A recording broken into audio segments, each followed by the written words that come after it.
Buenas noches, hermanos, que el Señor les bendiga. Esta clase está siendo grabada por motivos de que no he podido hoy conectarme como regularmente se hace los días miércoles.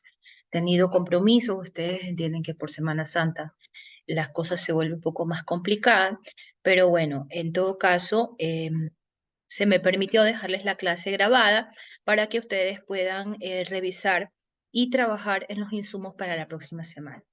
Como ustedes saben, esta semana que pasó, realizamos la evaluación parcial número 1. Yo estuve revisando los resultados. Hay algunos a quienes les tuve que hacer una corrección manual, pues en la pregunta donde la respuesta era José, se han equivocado y por temas de la tilde no les coge el sistema el puntaje. Sin embargo, procedí a calificarles de manera manual para que no se perjudiquen. Eso sí, llamo la atención de ustedes en el sentido de que tengamos más cuidado con el uso de los signos de puntuación, ya que de cualquier forma son importantes en el momento de generar una respuesta apropiada. Y esto se los dejo como una advertencia para posteriores evaluaciones en las que ustedes probablemente van a tener esas mismas preguntas. Entonces, cuando tengan que contestar, tengan cuidado de que no vaya a otra vez a darse esta circunstancia. Sin embargo, bueno, la evaluación ya fue cerrada, lógicamente. Los estudiantes que procedieron a hacerla en distintas ocasiones se les ha considerado la evaluación más alta. Los que procedieron a hacerla una sola vez, bueno, se quedaron con esa calificación. En todo caso, ya no pasa nada, ya las calificaciones están. eh, Voy a proceder a subir las calificaciones al sistema para que entonces ustedes puedan tener los insumos totales en relación a esta asignatura en el primer parcial. Bien, quiero realizar una breve explicación respecto al tema de la wiki. Como ustedes sabrán, en estos días han estado trabajando ustedes en el proceso de la wiki. Algunos han tenido inconvenientes que porque no familiarizaron muy bien con la herramienta. Bueno, esta es la oportunidad para que ustedes se familiaricen. Esta es una herramienta que no es muy complicada. En todo caso, yo lo que voy a dejarles ahora es una última recomendación. La primera recomendación es la siguiente. Esta wiki va a ser subida como trabajo investigativo número 1. ¿Ok? El momento que ustedes ya estén listos para su exposición y que hayan participado todos los grupos, entonces la wiki será descargada. La forma en que la van a descargar yo se las voy a enseñar en breve, pero esa descarga de la wiki ustedes la van a colocar aquí como entrega del trabajo investigativo. Obviamente, este trabajo investigativo 1 tiene su fecha de cierre, que como ustedes pueden ver es el 12 de abril, ¿ya? Entonces, está abierta a partir de hoy hasta el 12 de abril. Yo les pido, por favor, que una vez que esté cerrada la wiki, procedan a subir el trabajo investigativo 1. ¿Cómo van a subir la wiki? ¿Cómo van a descargar la wiki? Muy bien, vamos otra vez a la wiki para que ustedes puedan comprender este paso. Primero, quiero llamar la atención si es que hay algún grupo que todavía no ha participado en la wiki. En este momento vamos a proceder a revisar, porque a esta hora ya la wiki debe haber sido completada. Teníamos 6 grupos de trabajo. Vamos a ver quiénes son los que ya completaron el trabajo. Tenemos el grupo de altar de bronce, lavatorio, mesa de panes, altar de incienso, candelabro y arca del pacto. Muy bien, vamos a observar la wiki.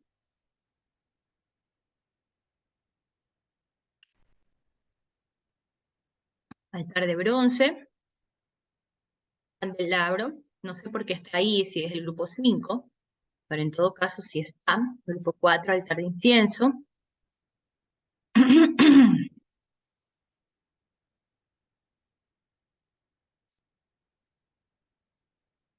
Grupo 3, mesa de panes de proposición. Grupo 1, el altar de bronce.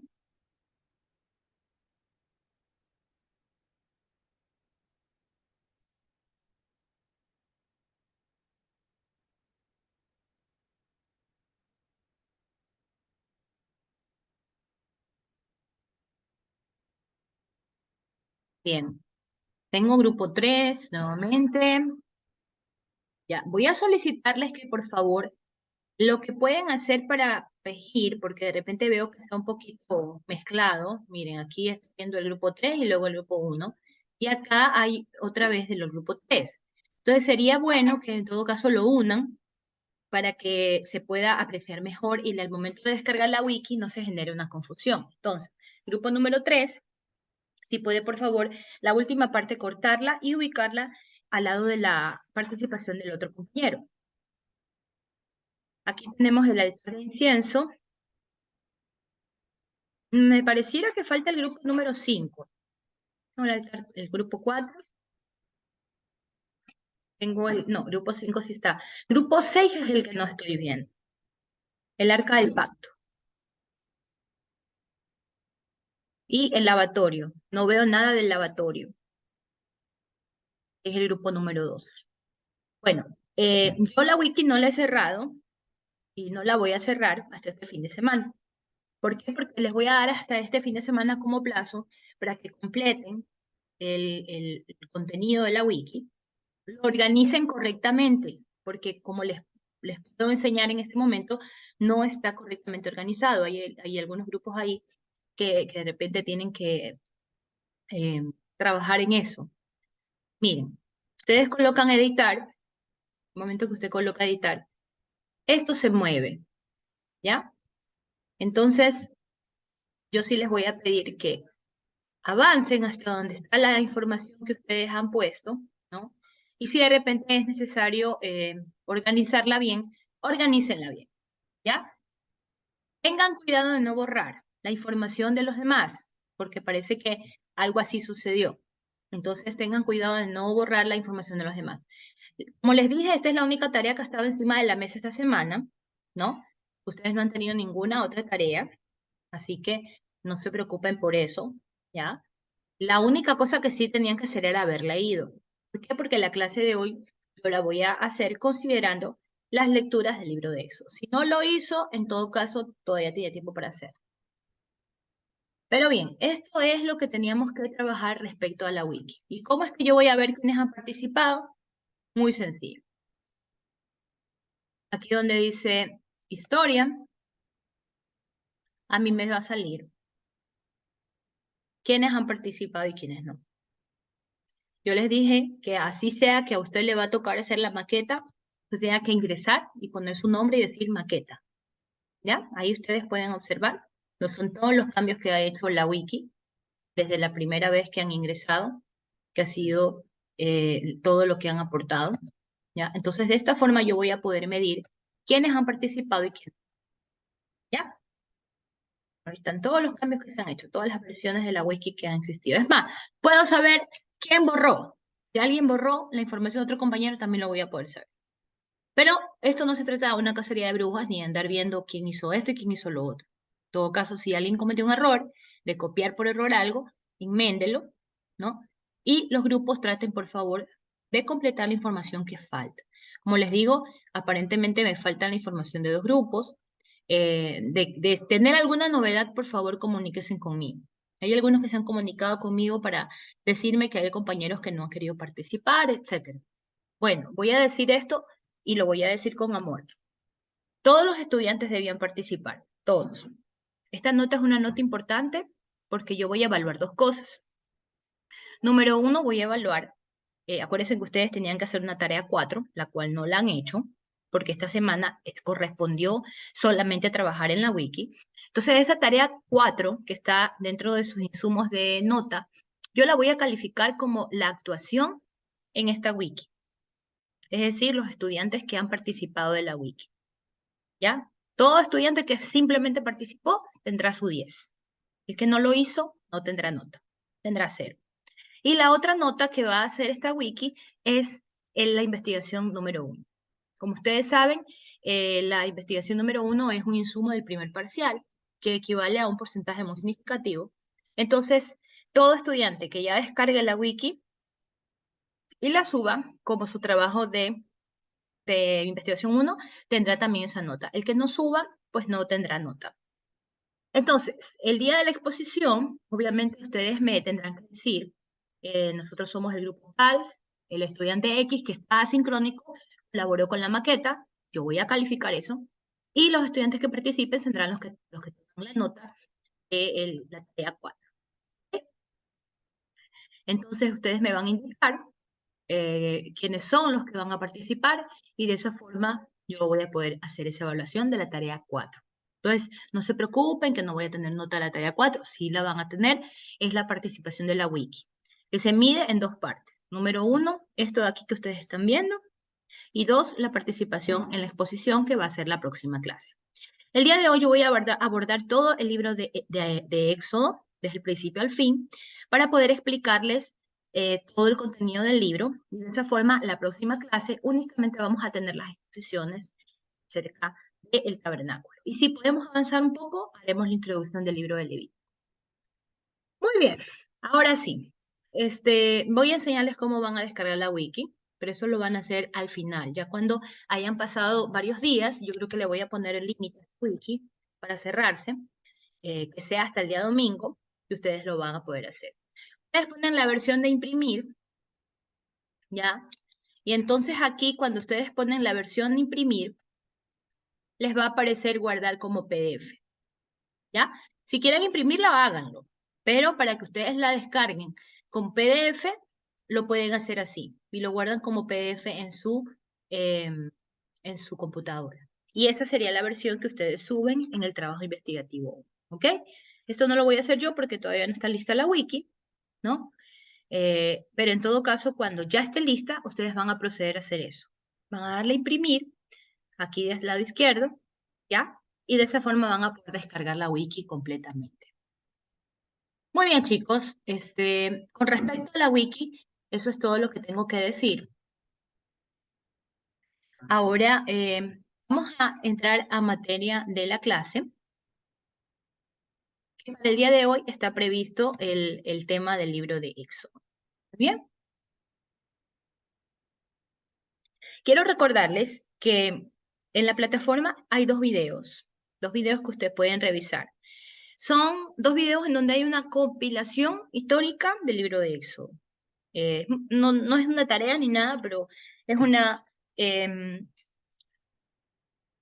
es un insumo que les puede ayudar para poder entender de manera general el libro de Éxodo. Así que si pueden, revísenlos más tarde, pueden revisarlo después de que vean este video, para que ustedes ahí puedan tener una versión amplificada de lo que es el libro de Éxodo. Ahí se plasman cada uno de los detalles más importantes respecto al Éxodo. Así que los invito a que ustedes la puedan revisar. Muy bien, dicho esto, recapitulando, ustedes deben completar su wiki, porque ya les dije, está un poquito desorganizada. Traten de organizarla bien, grupo número 1, grupo número 2, grupo número 3, así, de esa forma, ¿ya?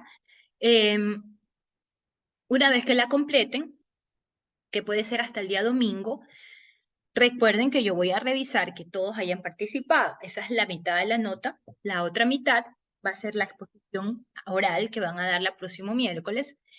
Entiendo yo que hay estudiantes asincrónicos y que ellos no se conectan. Perfecto, no hay ningún problema. Acuérdense que yo había dicho que preferiblemente a estos estudiantes les delegaran la parte de la maqueta para que ellos puedan tener su participación. Y si no es así, no han participado en nada, bueno, en todo caso traten de ayudarlos un poquito para que ellos puedan dar un trocito de exposición y tengan nota, porque si no se van a quedar sin calificación. En relación entonces al próximo miércoles, el próximo miércoles tendremos la exposición de la wiki, es decir, la exposición del tabernáculo de reunión. Y el día de hoy yo voy a empezar a trabajar con el tema del libro de Éxodo, que es lo que vamos a compartir ahora. Muy bien.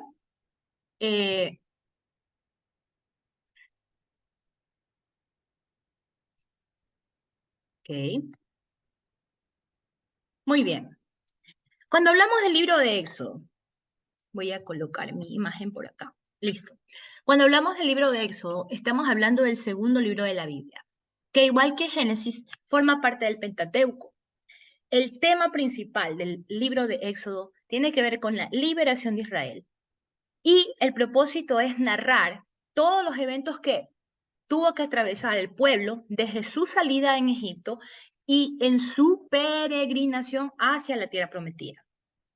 En el libro de Éxodo vamos a observar hechos muy importantes como la liberación, las plagas, el Mar Rojo, la entrega de la ley y los 10 mandamientos, la construcción del tabernáculo y otros eventos importantes que forman parte de la historia del pueblo de Israel. Esta historia tiene un protagonista muy importante. El nombre de este protagonista es Moisés. Como ustedes sabrán, cuando acabó el libro de Génesis, que fue nuestro libro de estudio anterior, nosotros nos encontramos con un pueblo que se alojó en Egipto. Y allí en Egipto, este pueblo inició su vida de pueblo. Es decir, empezaron a crecer, empezaron a multiplicarse, empezaron a tener sus propias vacas, sus propios animales, empezaron a tener su propio espacio. Sin embargo, dice la Biblia que hubo un faraón que no conocía a José. Acuérdense que esa fue una pregunta muy importante en el examen, ¿no? Porque José fue la clave en este punto para que el pueblo llegase hasta donde había llegado, es decir, a riberas de este río Nilo, en donde había una gran producción agrícola, donde podemos encontrar una muy bonita, un bonito clima. Es decir, allí en Egipto era una tierra que era muy apreciada y muy agradable para ellos. Sin embargo, ese no era el plan que Dios tenía para el pueblo de Dios. Éxodo es un título muy apropiado para este libro. ¿Por qué? Porque nos habla de la salida de Israel de Egipto. El contenido de este libro es relevante porque nosotros vamos a poder comprender a cabalidad lo que viene a continuación en los demás libros, es decir, Levítico, Números de Deuteronomio. Sin entender Éxodo, no vamos a poder entender claramente los demás libros, porque en Éxodo está la base, digámoslo así, la base filosófica de todo lo que envuelve el resto del Pentateuco. Entonces, por eso el estudio de Éxodo es muy importante. Muy bien. ¿Qué vamos a ver respecto al libro de Éxodo? Bueno, vamos a estudiar un poco sus características y la liberación en sí del pueblo. El viaje a Sinaí y cuando ya el pueblo está en Sinaí, ¿qué es lo que Dios les da? ¿Qué es lo que Dios les muestra? ¿De qué forma ese pueblo entonces ahora tiene una misión que cumplir? Las características de Éxodo. Éxodo significa salida. Y la versión griega y tituló así el libro porque narra este gran evento de la historia de Israel, es decir, la salida de Egipto del pueblo y la liberación de él. La Biblia enseña que cuando el pueblo ya se encontraba en Egipto, empezaron a vivir de manera oprimida. ¿Por qué? Porque el faraón que estaba no conocía de José, su familia y todo lo que ustedes ya saben de la historia pasada. Y entonces este faraón tenía otra actitud, una actitud muy mala. Por lo tanto, el pueblo de Israel empezó a ser oprimido. Y tenemos una evidencia clara, incluso geográfica, histórica, que se ha descubierto, de evidencias de este pueblo, un pueblo foráneo que vivió en Egipto. ¿No? Esto ustedes lo pueden encontrar un poco en historia egipcia. A mí una de las cosas que me encanta es la historia egipcia. Y ahí ustedes podrán apreciar que dentro de la historia egipcia se narran acontecimientos respecto a este pueblo, que no se lo nombra claramente como Israel, pero muchas de sus descripciones encapsulan de que pudo haber sido Israel. Éxodo se relaciona con otros libros de Moisés, con los otros libros del Pentateuco, pero como les dije hace un rato, es un eslabón indispensable para poder entender Levítico, Números y Deuteronomio. Continúa la historia de los hebreos que empezó desde Génesis y obviamente esto le enmarca un tema ya más personal, es decir, una genealogía que se va desarrollando, como ya la mencionamos en el libro de Génesis, con Abraham, luego Isaac, que luego se llama Israel, Isaac, que tiene a Jacob y Esaú, Jacob, que luego se llama Israel, Israel, que es el padre de las 12 tribus, dentro de las cuales está José, y ellos son quienes generan esta descendencia. o quienes generan a este pueblo. Estas 12 tribus generan al pueblo de Israel, porque ese es el nombre que se le determina, el pueblo de Israel. ¿Cuál Israel? Jacob. El mismo Jacob que luego se llamó Israel, que tuvo 12 hijos, y esos 12 hijos son las tribus. Una de ellas, pues, fue la tribu de José.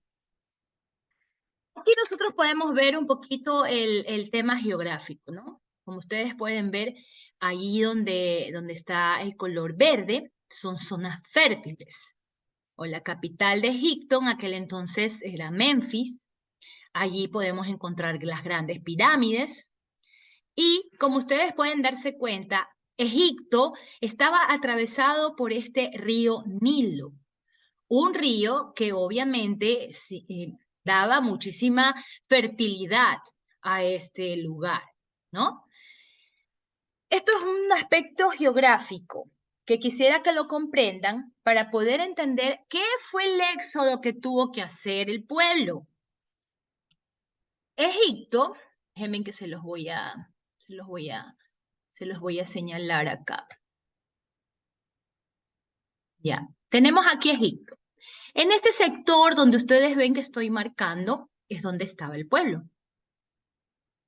Y allí había crecido el pueblo, en las riberas del río Nilo.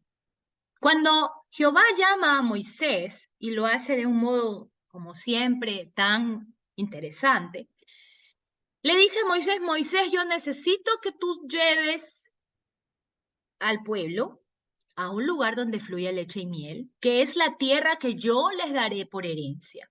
Entonces el pueblo alojado aquí en Egipto tenía que iniciar un recorrido muy interesante hasta llegar a la tierra prometida. Todo esto de aquí era el camino que ellos tenían que cruzar. La tierra prometida queda acá, donde ustedes ven que estoy señalando. Ustedes ven que aquí hay como un mar. Bueno, la tierra prometida es todo lo que nosotros conocemos hoy como Palestina. Entonces, ¿qué es lo que tenían que hacer ellos? Pues caminar hartísimo. Sin embargo, esto era lo que Dios les había pedido, esto es lo que Dios le había pedido a Moisés y que lógicamente esperaba que el pueblo cumpliera. Los egipcios, hablando un poco de qué eran los egipcios, era un pueblo politeísta. Ellos adoraban varios dioses eh, y también tenían adoración por aves, por animales, ¿no? Adoraban la naturaleza. Tenían unas costumbres bastante complejas y distintas que las que practicaba el pueblo de Dios. Usted conoce un poco de historia universal para reconocer las grandes pirámides de Egipto que siguen siendo un misterio para el razonamiento humano del día de hoy, ¿no? Cómo fueron construidas, de qué forma lograron que estuviesen esta alineación tan perfecta de, como de pirámide, lógicamente, y qué es lo que hay dentro de esas pirámides. Bueno, esto se ha convertido pues en una de las, en uno de los íconos de las maravillas del mundo, ¿no? Porque Egipto siempre representó un pueblo con un alto poder económico. La historia de Egipto tuvo varias etapas, ¿no? Y más o menos por mencionar algo respecto a la historia de Egipto, podemos mencionar que estuvo la época clásica, donde la civilización egipcia se llamaba el Antiguo Reino. Aquí es donde datan las enormes pirámides, las tumbas reales y la gran esfinge de Gizeh. Esto es lo que corresponde a la época clásica de la civilización egipcia. Luego viene el Reino Medio, que es del año 2000 a 1780 a.C., en donde el gobierno era centralizado, habían diversos proyectos, y aquí nosotros nos encontramos ya con algunos faraones que ellos estaban tomando vez por vez la dirección de Egipto. Luego tenemos el Reino Nuevo, que es de 1546 a 1085 a.C. Los hebreos estuvieron en Egipto en esta época. En esta época Tebas fue hecha capital de Egipto. Entonces, Como podemos notar, y si hay aquí de repente la pregunta, ¿por qué es de 2700 a 1085? Es por la perspectiva de los años antes de Cristo. Después de Cristo que empezamos a decir 1, 2, 3, hacia arriba. Pero antes de Cristo venía desde el año 0 hacia abajo. Es decir, lo más cercano al nacimiento de Cristo era 1085. Lo más lejano era 2700. ¿Ok? Como para que se entienda un poco la situación aquí.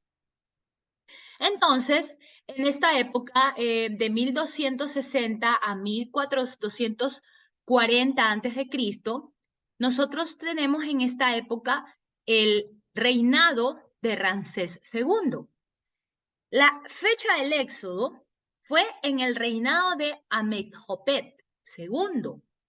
El faraón Thutmose IV no fue su primogénito. Canaán fue invadida por los Javirus o hebreos. Es decir, en esta época es que se habla históricamente que Egipto fue invadida. Ellos le llaman la invasión de los hebreos, ¿ya? Pero lógicamente nosotros que conocemos un poco la historia bíblica, sabemos que no fue que ellos ahí llegaron pateando al perro, como decimos nosotros. No, ellos llegaron ahí con José.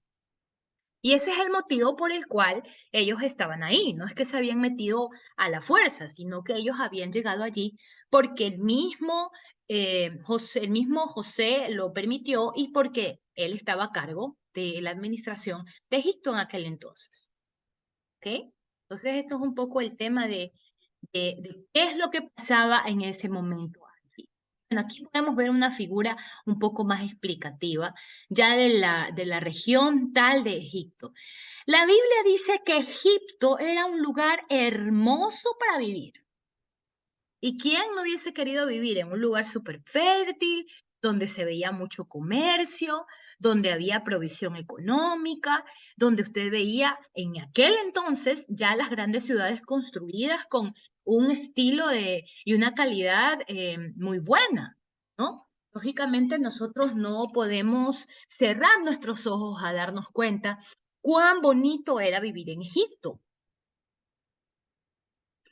Sin embargo, Dios tenía un propósito para su pueblo. Y este es el mensaje del libro de Éxodo. La liberación de Egipto y la entrega del pacto o de la ley que Jehová quería transmitir a su pueblo. Él quería que esta familia grande de 12 tribus que él había escogido, se convirtiera en una gran nación. Por lo tanto, Éxodo es un libro de redención. Y el tema principal de Éxodo es: Jehová redime a su pueblo y lo transforma en una nación.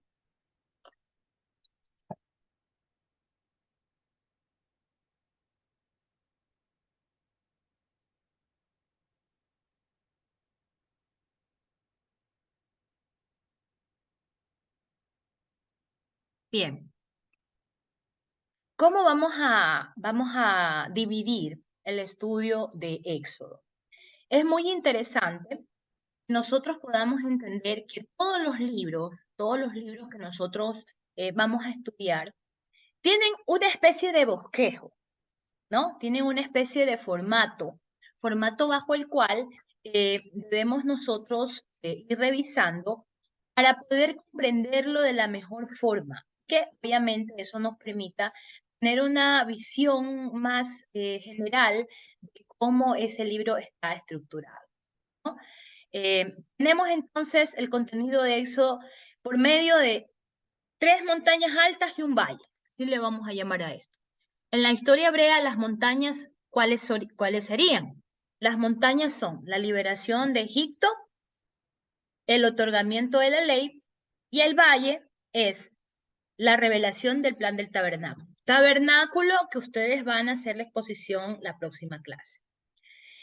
El valle sombrío que hubo en este libro, si lo podemos llamar así, fue el episodio del becerro de oro. Y ustedes recordarán que ese episodio del becerro de oro es básicamente uno de los eventos más tristes de la historia del pueblo de Dios, porque después de haber recibido una gran bendición, ellos se dejan deslumbrar por una fantasía, se dejan deslumbrar por la idolatría. Y esa fue una de las cosas que a Dios le molestó muchísimo con el pueblo. Muy bien, vamos entonces a adentrarnos un poquito ya en la estructura del libro. Tenemos los capítulos del 1 al 4. En esta parte vamos a apreciar el levantamiento de un caudillo. Es decir, Dios escoge a una persona que debía ser quien llevase por delante el propósito de Dios para el pueblo. Y en este caso, escoge a Moisés. ¿Quién era Moisés?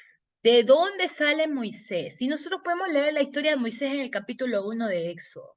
Y sabemos por historia que su madre era una mujer hebrea y su padre, lógicamente, también.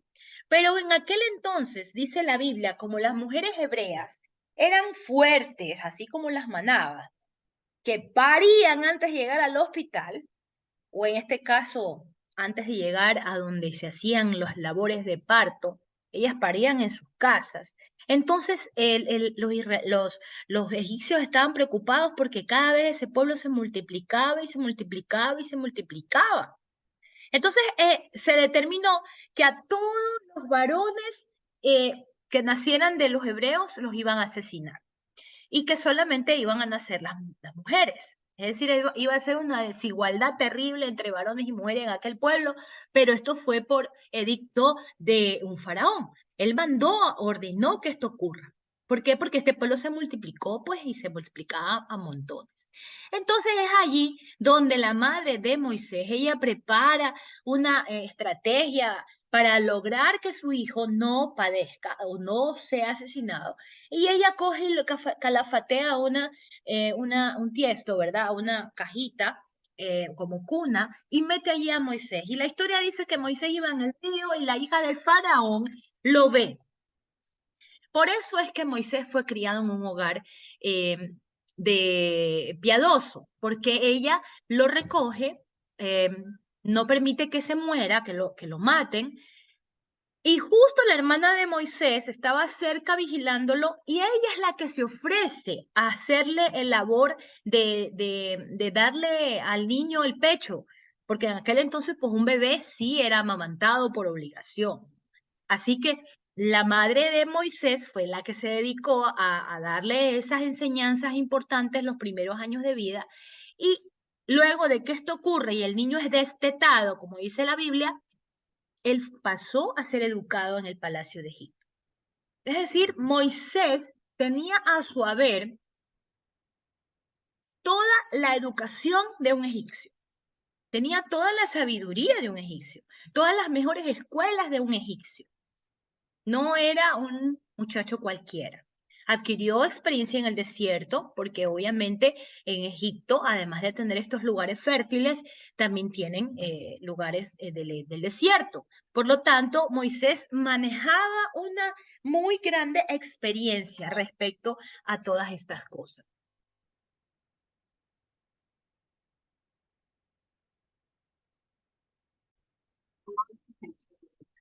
Bien, vamos a continuar. Tuve una pequeña interrupción. Bueno, seguimos.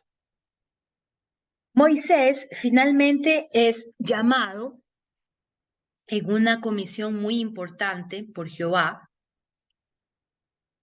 y él presenta cuatro excusas muy interesantes. Primero le dice a Jehová, ¿quién soy yo para enfrentarme a Faraón? ¿Quién soy yo? Segundo, ¿en nombre de quién me presentaré? Tercero, los israelitas no me van a creer que yo soy el mensajero de Dios. Y cuarto, no tengo facilidad de palabras. Cuando Jehová llama a Moisés dentro de una escena bastante importante, que fue esa salsa ardiente que no se consumía, Moisés llega delante de la presencia de Dios en este momento. Ejemplificada ahí por esta salsa ardiente. Sin embargo, podemos darnos cuenta que Jehová le hace un llamado, no cualquier llamado, le hace un llamado muy importante, un llamado que definitivamente iba a ser eh, grande para lo que Jehová estaba verdaderamente provocando, que en este momento era la liberación de su pueblo. Sin embargo, Moisés le presenta estas excusas que parecen ser bastante absurdas, porque sabemos bien que Moisés era un hombre completamente preparado en diferentes aspectos y sobre todo preparado en artes de guerra, porque un buen egipcio tenía que estar preparado en artes de guerra. Entonces, Jehová no estaba escogiendo a cualquier caudillo, estaba escogiendo a un caudillo muy importante que estaba completamente preparado para esta obra.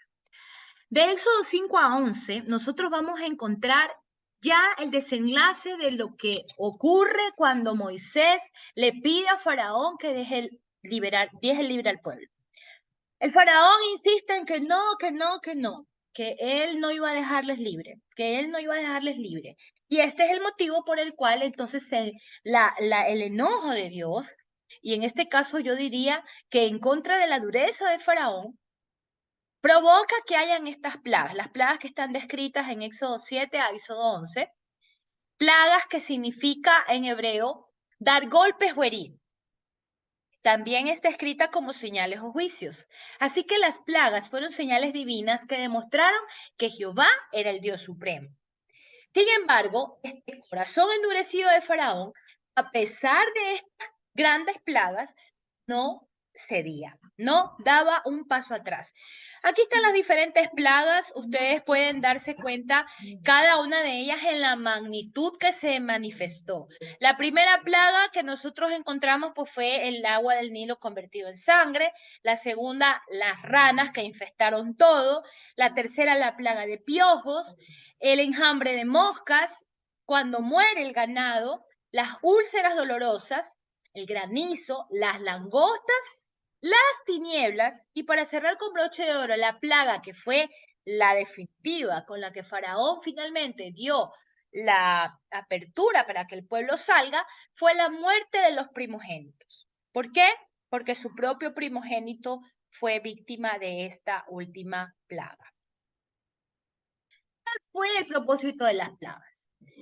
Pues aquí hay 4 propósitos importantes que usted debe reconocer. Número 1, demostrar que Dios, Jehová Dios, era el supremo y soberano. 2, derrocar las deidades de Egipto. Acuérdense que Egipcio era un pueblo politeísta. Ellos tenían muchos dioses. Y en este momento ellos pudieron encontrar una gran respuesta aquí. Jehová estaba por encima de todo. Así que conocieron quién era Jehová. Tercero, castigaron a los egipcios por haber oprimido a Israel, porque era el pueblo de Dios, su pueblo amado, su pueblo querido, y había sido abusado, había sido dañado por los egipcios. Y finalmente efectuaron la liberación de Israel y lo prepararon para conducirse en obediencia y fe. El mismo Israel pudo notar el poder de Dios a través de Moisés. Es más que lógico entender que al principio ellos tuvieron sus dudas. ¿Quién es este Moisés que de paso era egipcio y ahora resulta que está a nuestro lado? Pero al ser Moisés el gestor de esta gran circunstancia de la liberación del pueblo y con todas las cosas que se vieron, las plagas y las órdenes dadas por Dios y todo lo que conllevó la liberación del pueblo, ellos pudieron reconocer en Moisés a un caudillo que tenía el verdadero respaldo de Dios. Vemos ahora la parte donde Israel por fin sale de Egipto. Bueno, aquí nosotros sabemos que pasan varias cosas. Una de ellas fue que hubo la celebración de la Pascua, ¿no? Ellos celebraron la liberación de Egipto con este acontecimiento muy importante que tuvo que ver un poco con la muerte de los primogénitos también. Acuérdense que momentos antes habían sido muertos todos los primogénitos, pero todas las casas israelitas que habían sido marcadas con sangre de cordero, ellas no fueron tocadas. Esto también es una especie de profecía de la muerte de nuestro Señor. ¿Por qué? Porque se trató de Cristo sustituyendo a nosotros en la cruz. La Pascua fue un evento muy importante dentro del pueblo de Israel, un evento que se conmemoraría de ahí en adelante, ¿Por qué? Porque el animal para el sacrificio tenía que ser un cordero macho de 1 año. El cordero fue sacrificado por la tarde como sustituto del primogénito. Los israelitas tenían que aplicar la sangre en los postes y en el dintel de las casas. Esto indicaba mucha fe personal. La gente se quedó dentro de sus casas protegida por la sangre. Miren que aquí en este punto podemos hablar mucho de la sangre y ver cuáles llegan a ser los alcances de la sangre. Luego tuvieron que hacer la carne de aquel cordero y comerla con pan sin levadura y hierbas amargas. Los israelitas debían comerlo de pie y vestidos como viajeros. Todas estas cosas que fueron antecedentes importantes del evento de la Pascua, tuvo marco para una posterior repetición. Es decir, esta Pascua era algo que ellos constantemente la iban a celebrar en honor a este evento significativo donde Jehová protegió a los israelitas del ángel de la muerte y obviamente provocó la liberación del pueblo de Egipto. Luego tenemos en el capítulo 12 la partida de los israelitas y en el capítulo 13 a 15 el cruce del Mar Rojo. Ustedes se acordarán de este evento tan importante. Los israelitas son liberados, luego resulta que al faraón se le cambia el chip y dice, no, yo no voy a permitir que se vayan. Y empieza a correr detrás de los israelitas. Y ahí es cuando ocurre este evento tan significativo y tan sobrenatural, en donde el Mar Rojo se abre y el pueblo camina en seco. Pueblo, vacas, todos caminan en seco hacia su liberación. Y en este momento pueden ellos ver la gloria de Dios cuando el mar se cierra. Y una vez que se cierra, los carros egipcios fueron atrapados por las aguas. Y ahí fallecieron tristemente todos estos egipcios. ¿Por qué? Por querer ir atrás de este pueblo que obedientemente estaba siguiendo las instrucciones de parte de Dios. Luego tenemos aquí algunas partes interesantes dentro de la historia, como es las pruebas que ellos pasan en el desierto, ¿no? Y también la visita de Yetro a Moisés. ¿Quién era Yetro? Yetro era su suegro. Entonces, en el capítulo 15 al 18 tenemos todos estos eventos significativos y quiero que usted más o menos vaya mirando estos detalles. ¿Por qué? Porque de alguna forma fueron circunstancias que iban taladrando en la mente de los israelitas acerca de que será verdad, después de todo lo que hemos vivido, que estamos en el camino correcto. Yo siempre me he preguntado, ¿por qué los israelitas, después de haber visto tantos milagros, de haber visto la gloria de Dios, lamentablemente no creían, no tenían tanta fe? Seguían dudando, seguían diciendo, tenemos hambre, esta ropa se nos ha gastado, esto provoca la ira de Moisés. Acuérdense que en esta parte Moisés le entra con un barazo ahí a la peña para sacar el agua y se enoja. Pero Dios estaba con el pueblo. Dios no lo había abandonado. Dios estaba de su lado y Él estaba guiando en su voluntad los procesos que ellos tenían que seguir. Sin embargo, es lo que a veces también nos pasa a nosotros como hijos de Dios. Dios está en medio, nos está guiando, Dios está mostrando su voluntad, pero nos impacientamos.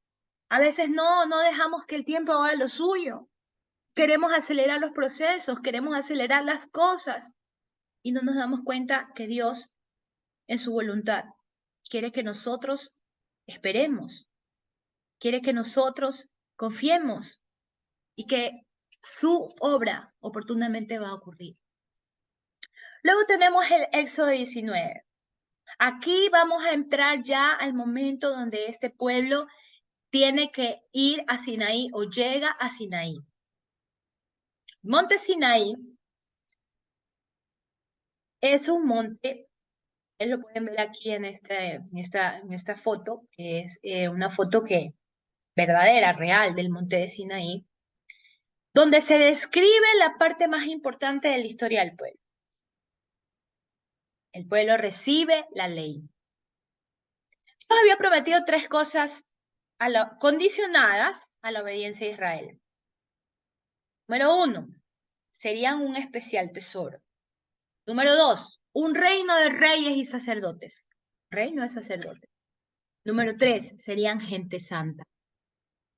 Los propósitos que Dios tenía en medio de la ley para este pueblo eran que la ley les proporcionara una norma moral por medio de la cual ellos pudieran demostrar a sus hijos y a ellos mismos que vivir en relación con Dios y vivir en relación con su prójimo era posible. No era complicado, no era difícil, como cuando estaban Abraham y Lot caminando juntos y de repente tuvieron todas esas discusiones que acuérdense, lo vimos en el libro de Génesis.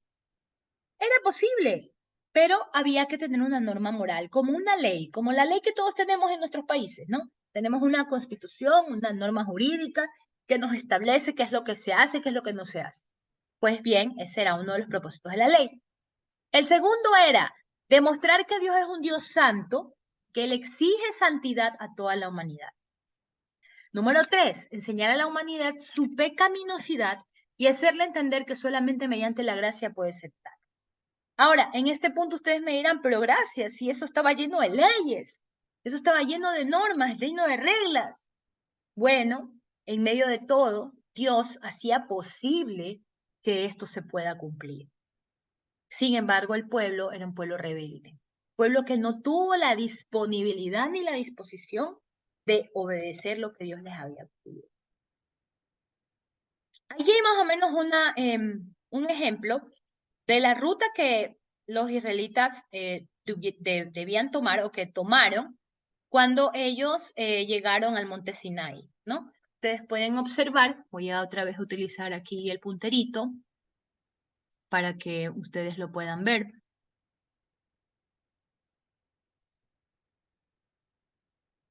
Ya tenemos aquí Gosén, que era el lugar donde ellos estaban en Egipto. Luego ellos atraviesan Sucot, pasan por todo parte del desierto.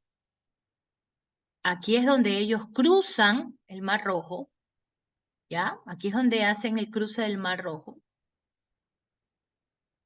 Bajan hasta Refidim y ahí llegan al monte Sinaí. Aquí es donde queda el monte Sinaí geográficamente. Y aquí es donde el pueblo recibe la ley. ¿Qué es lo que nos muestra este pacto mosaico? Bueno, primero que no invalida el pacto abrámico, no, por si acaso, no lo invalida, y se divide en 3 partes: mandamientos, los juicios y las ordenanzas.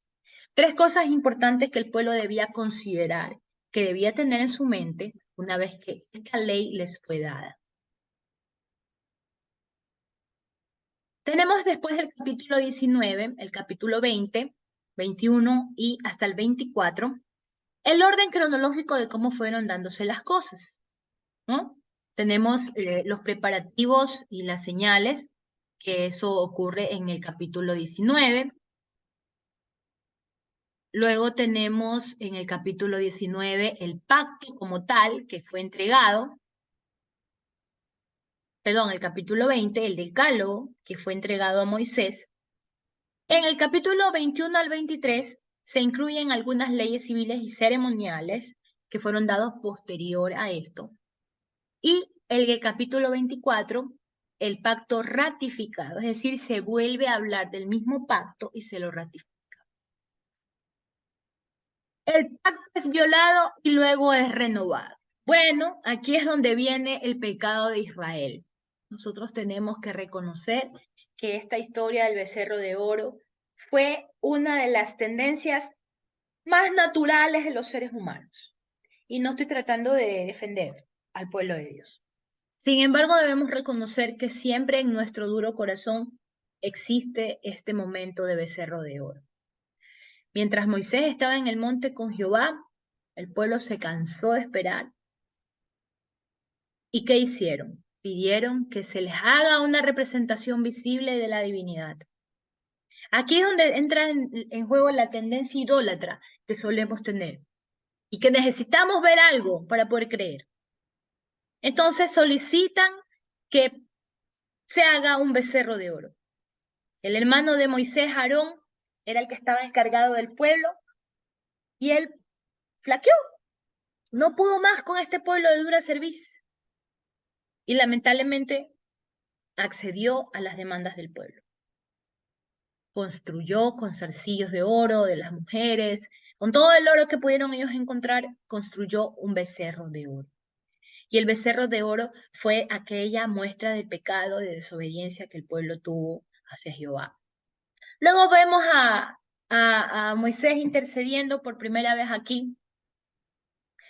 Le dice a Dios, le dice a Jehová, tú sabes que ellos son tu pueblo, ¿no? Tú mismo me has traído con ellos en este éxodo. ¿Cómo vas a quedar tú si de repente lo vas a destruir, no? Porque yo me imagino que Dios en ese momento, después de comprobar la idolatría del pueblo, lo mejor que hubiese podido hacer es como Sodoma y Gomorra, no echarle fuego del cielo y que todos mueran y se queden ahí cocinados. Sin embargo, ¿qué iba a pasar con las promesas de Dios? ¿Qué iba a pasar con el honor de Dios, de lo que Dios había prometido?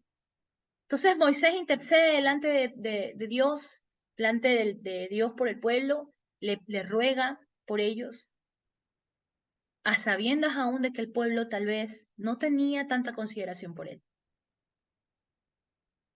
Y entonces Dios accede a su petición. Aunque Israel es castigado, ¿no? Porque estas tablas de la ley fueron rotas, que fue como que se anuló el pacto, ¿no? Fueron obligados a beber el agua mezclada con el polvo del becerro de oro como un símbolo de que tenían que llevar esa culpa. La presencia de Dios debía ser honrada. La Biblia también nos dice que muchos de ellos murieron y no vieron el goce de la tierra prometida. Es decir, esa generación tuvo que pasar para que pudiesen verdaderamente conocer la tierra prometida. Moisés vuelve a interceder por ellos y en el Éxodo 34 es por fin donde el pacto es renovado. Es decir, a pesar de todas las contradicciones que este mismo pueblo eh, provocó, Jehová nuevamente vuelve a afirmarlos y dice, bueno, está bien, vamos a darles otra oportunidad. Y es aquí donde viene la última parte de este bonito libro de Éxodo, en donde se nos describe el tabernáculo de reunión. Y aquí hago un énfasis importante porque ustedes a la próxima semana, van a exponer cada una de las partes del tabernáculo, haciendo una pequeña alusión a nuestra aplicación espiritual o a una aplicación espiritual de lo que implica o significa el tabernáculo. ¿Cuál era el propósito del tabernáculo de reunión? Bueno, proporcionar un lugar donde Dios more entre su pueblo. Acuérdense que cuando ellos salieron de Egipto, Dios había provisto una nube, una columna de humo y una columna de fuego. La columna de fuego iba de noche delante del pueblo y la columna la nube, la columna de fuego y la columna de humo. Creo que ya me confundí. Bueno, pero esto era la señal de que Dios estaba delante del pueblo, de noche y de día. Iba delante de ellos una columna. Cuando pasa ya lo del pacto, el pueblo tiene la ley. Entonces Jehová dice, bueno, yo necesito que mi presencia esté visible entre ellos. Así que él le pide a Moisés que cree este tabernáculo, que lo haga, que haga el tabernáculo donde sería el centro de la vida religiosa, moral y social de los israelitas. Y este tabernáculo representaría grandes verdades espirituales que vamos a ver la próxima semana. ¿Por qué? Porque ellos debían prepararse para recibir la obra sacerdotal de Jesucristo. Y eso se vislumbra o se entiende aquí en este tabernáculo de reunión. Tiene diferentes nombres, ¿no? La tienda tabernáculo, tabernáculo de reunión, el arca de testimonio, el santuario. Ustedes deben haber escuchado diferentes nombres para este tabernáculo. Sin embargo, es el mismo. ¿Okay? Ahí más o menos hay una réplica de lo que era el tabernáculo, ¿no? De donde están los diferentes íconos, el lugar santo, el lugar santísimo. afuera, que eran los atrios, ¿no? Aquí adentro, donde ustedes están mirando, era donde se realizaba toda una ceremonia para la expiación de las culpas. Pero esto lo vamos a ver en el libro de Levítico, así que no nos vamos a adelantar. ¿Qué había en el tabernáculo? Bueno, en el exterior estaba el atrio, que era básicamente hasta donde podían llegar los israelitas. Y allí estaba el altar de bronce. En ese altar, que ustedes lo van a describir mejor que yo, pasaban muchas cosas interesantes. Estas eran las cosas que estaban afuera. También estaba el lavacro o fuente de bronce. Estas dos cosas estaban afuera del tabernáculo. Luego, ustedes pueden notar allí en esta pequeña maqueta, hecha bien bonita, habían algunos lugares donde se ponían las vaquitas, las ovejitas. Ya vamos a ver por qué. ¿Qué era lo que ocurría aquí en este tabernáculo? Luego, está dividido adentro en dos partes, ¿no? Tenemos el lugar santo, que era la siguiente parte después del atrio. Ya estaba cerrada, ¿verdad? Es lo que estaba adentro. Pero dentro estaba dividido en dos partes. La primera, el lugar santísimo, perdón, el lugar santo y luego está el lugar santísimo. En cada uno de ellos habían diferentes cosas, ¿no? Que ya ustedes también las van a nombrar la próxima semana. Estaba la mesa de los panes, estaba el candelabro, que era lo que alumbraba allá adentro, y estaba el altar de incienso. Eso estaba dentro del lugar santo. Y en el lugar santísimo, que era la parte que estaba dividida por una cortina, acuérdense que siempre esta cortina no podemos sacarla de este lugar porque es hasta un hecho histórico que cuando Cristo resucita, la cortina se parte por la mitad. Esta cortina separaba el lugar santísimo del lugar santo. ¿Por qué? Porque en el lugar santísimo estaba el arca del pacto. Y el arca del pacto llevaba dentro de sí dos cosas muy valiosas para el pueblo de Dios. Pero eso no lo voy a decir yo, lo van a decir ustedes la próxima semana en sus exposiciones. ¿Cuál es el simbolismo del tabernáculo? Bueno, la Shekinah o presencia de Dios estaba en medio del pueblo, habitaba en medio del pueblo. Dentro de esta arca del pacto habían tres elementos importantes: la tabla de la ley, el maná y la vara de Aarón. Es decir, cosas significativas para el pueblo y por medio de las cuales ellos pudieron vislumbrar el poder de Dios. Por eso la presencia de Dios moraba en el tabernáculo. También significaba el acercamiento a Dios. Cada uno de los enseres que ustedes van a tratar la próxima semana tiene un simbolismo importante. Cada uno de esos enseres trata de algo específico que el pueblo tenía que hacer para el Señor, para Jehová. Acercarse a Él. Debían consumir un holocausto, hacer derramamiento de sangre y también ministraban delante de la presencia de Dios.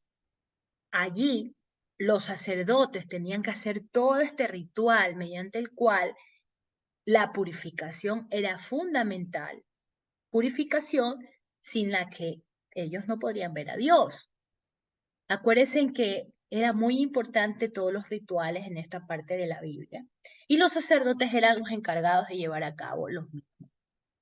Este culto, que era parte de su liturgia, era algo que ellos debían hacer. ¿Por qué? Porque el pueblo estaba ligado a Dios, ya en este momento en un aspecto espiritual. Y para estar de acuerdo con Dios y estar de acuerdo con lo que Dios explica, ellos tenían que proceder a hacer este ritual. Y este ritual era algo que se conmemoraba constantemente. En los diferentes momentos del pueblo se llevaron a cabo los rituales en los cuales habría este derramamiento de sangre, todo lo que los sacerdotes tenían que conmemorar hasta que finalmente se presentaban delante de la presencia de Dios. Muy bien. Habiendo explicado todo el contenido del libro de Éxodo, yo les invito a que ustedes puedan revisar los insumos que tenemos dentro de la plataforma. Está dentro de la plataforma su guía de estudio. Por favor, revísenla. Ahí está un extracto de todo lo que yo he compartido hoy en esta clase. Están los videos que ustedes los pueden revisar también en la plataforma. Están como video 1, video 2. La lectura que ustedes tienen que hacer para ir más o menos verificando. Acuérdense que la única cosa que ustedes tienen que hacer aquí es leer todo el libro Pablo Hof. Y leer ese libro le equivale a haber cumplido la parte de lectura de esta asignatura. Es decir, léase todo el libro de Pablo Hof de principio a fin y usted completará las lecturas de esta asignatura. Y aquí está un poquito la explicación de lo que vamos a terminar la próxima semana de la wiki. Ustedes ya avanzaron hasta aquí, han participado en la wiki, ¿no? Aquí hay algunos detalles de lo que ustedes deben hacer en la exposición, ¿ya? Si usted quiere saber con más detalle qué hacer en la exposición, pues ingrese a su guía de estudio. Ahí lo va a encontrar, ¿ok? Por otro lado, dentro de la plataforma, nosotros vamos a tener lo correspondiente a esta semana de clases, que ya está dentro del parcial 2. Así que si usted la va a buscar, por favor, búsquela en el parcial 2. ¿No? Tenemos la clase del parcial 2. Aquí tenemos la guía de estudio, el insumo de esta semana, que son las diapositivas que acabo de mostrar, los dos videos de los que les he estado hablando, y el video que yo voy a subir ahora de esta clase. ¿Ok? Entonces, sin más que añadir, voy a proceder a simplemente despedirme, agradeciéndoles por su atención. Espero que por favor revisen este video de manera completa para que puedan tener claro todos los detalles de lo que tiene que ver en el libro de Éxodo. Muy bien, buenas noches, que el Señor les bendiga. Si tienen alguna duda, alguna pregunta, por favor no duden en escribirme. Yo siempre contesto mis mensajes. Claro está, no me escriban a la 1 de la mañana ni a las 12 de la noche, porque a esa hora ya estoy durmiendo y probablemente les voy a contestar al día siguiente. Pero que les contesto, les contesto. En todo caso, muchas gracias por su atención. Que el Señor los bendiga. Buenas noches.